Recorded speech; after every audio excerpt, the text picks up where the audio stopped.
Here's your last problem. G of x equals 1/3 cosine 1/2 x. You need to label your amplitude and your period, which is found by 2 pi over b, which means you probably need to find the b. Use your table of cosine. Make sure you are working with cosine. We just did a sine, so don't get confused on that. That's the cosine, and then go ahead, create your new table with the translations done, and then graph it, and then come back. Make sure to please do this on your own, because this is going to be the best bet to get you to understand homework.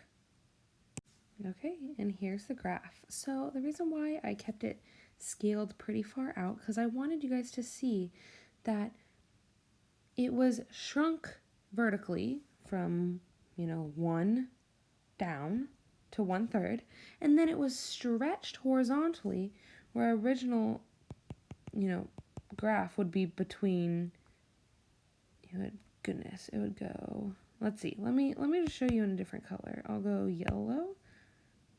An original cosine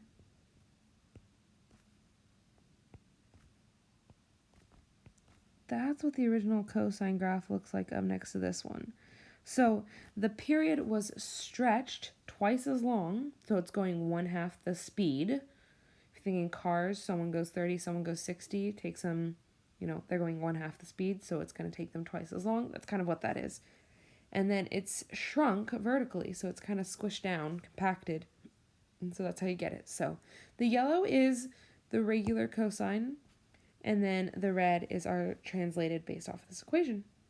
All right, you guys are done with this lesson. I know it was a long one. You can go ahead and get into homework, but this is the hardest part of it.